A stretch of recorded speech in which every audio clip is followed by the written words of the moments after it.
اللہ میں نے اس نظام کے ساتھ ریکنسائل نہیں کیا۔ اے اللہ میں نے اپنی توانائیوں اور اپنی محنتوں سے نہ اپنے لیے کوئی جاگیر بنائی نہ اپنے لیے جائیداد بنائی۔ اے اللہ میں کوئی دولت چھوڑ کر نہیں مرا۔ اے اللہ میں نے اپنے بچوں کو بھی اسی کام کے لیے لگا دیا۔ میں نے ان کی دنیا سے بڑھ کر ان کی عاقبت کی فکر کی ہے۔ نہیں کر سکا، آگے کچھ نہیں ہو سکا تو میں بے بس ہوں۔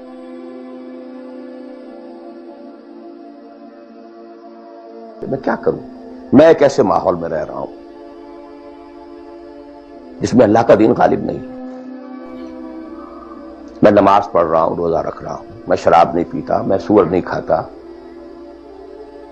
چلو میں نے اپنا اکاؤنٹ جو ہے بینک میں جو ہے کرنٹ اکاؤنٹ رکھا ہوا ہے، میں نے کوئی سود نہیں لیا، نہ سود لینا چاہتا ہوں۔ کیا کروں؟ اکیلا چنا پہاڑ کو تو نہیں پھوڑ سکتا، پورا نظام تو میرے بدلنے سے نہیں بدل جائے گا۔ تو میں تو رہا پھر 40%، 50%، 60%، 70% کافر کا کافر۔ وسط مخرج بڑی پیاری حدیث ہے وہ جس میں یہ الفاظ آتے ہیں، حضور نے فرمایا انہا ستکون فتنۃ، ایک وقت آئے گا تو بڑا فتنہ ہوگا۔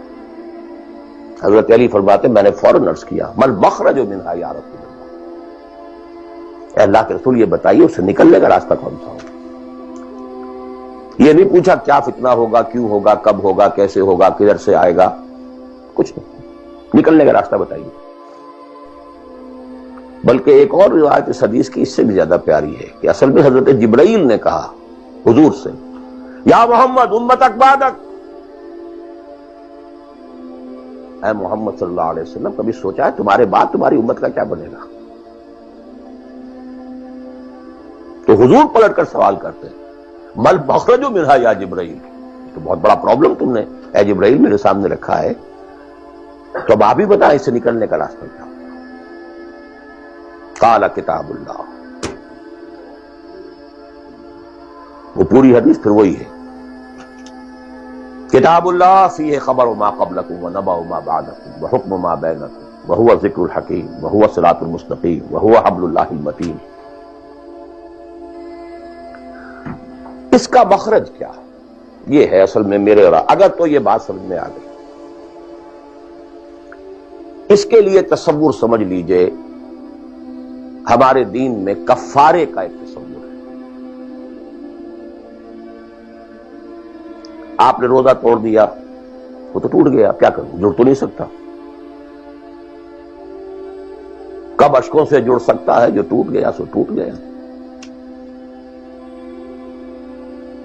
موتی ہو کہ شیشہ جام کے بل، جو ٹوٹ گیا سو ٹوٹ گیا۔ تم ناحق ٹکڑے چن چن کر دامن میں چھپائے بیٹھے ہو، شیشوں کا مسیحا کوئی نہیں، کیا آس لگائے بیٹھے؟ وہ تو ٹوٹ گیا، لیکن اس کا کفارہ دے دیا۔ کفارہ ہے، قسم کھائی تھی یہ نہیں ہے کہ اب توڑ نہیں سکتے، غلط کھا بیٹھے، توڑو کفارہ۔ آج میں اس لفظ کفارہ کے حوالے سے آپ کے سامنے وہ بات رکھ رہا ہوں۔ اب مجھے اللہ نے پیدا کر دیا اس دور میں، کسی کو ہندوستان میں پیدا کیا، کسی کو انگلستان میں کیا ہے، کسی کو امریکہ میں کیا ہے، کسی کو پاکستان میں کیا ہے، کچھ کو پاکستان پہنچا دیا ہے چاہے زبردستی چاہے اپنی مرضی سے، کسی کو یہاں پہنچا دیا ہے چاہے کسی بھی نیت اور کسی بھی ارادے سے، لیکن اب ہے کہیں ہے، کیا کریں؟ کوئی کفارہ ہونا چاہیے، کوئی مخرج ہونا، بس یہی کفارہ ہے۔ پھر نوٹ کر لیجئے اس ماحول سے سوائے سبسسٹنس لیول کے اور کچھ حاصل مت کرو،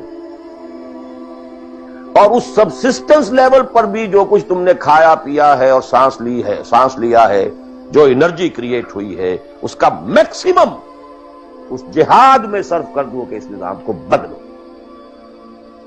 تمہاری یہ جد و جہد، تمہاری یہ کوشش کفارہ بن جائے گی اس کا۔ معذرۃ الی ربکم، معذرت پیش کر سکو گے اللہ کی۔ اے اللہ میں نے اس نظام کے ساتھ ریکنسائل نہیں کیا۔ اے اللہ میں نے اپنی توانائیوں اور اپنی محنتوں سے نہ اپنے لیے کوئی جاگیر بنائی نہ اپنے لیے جائیداد بنائی۔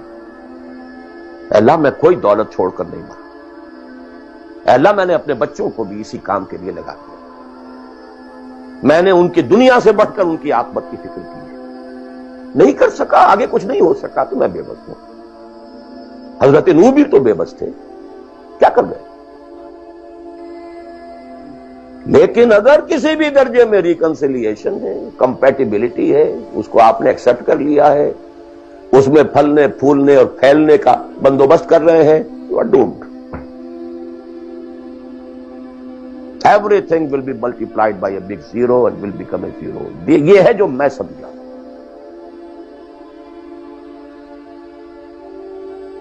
اس کا نام ہے جہاد. Constant friction, constant struggle. جان مال, ان صلاتی و نسکی و محیای و مماتی للہ رب العالمین. میری زندگی کا مقصد تیرے دین کی سرفرازی. میں اسی لیے مسلمان, میں اسی لیے نمازی.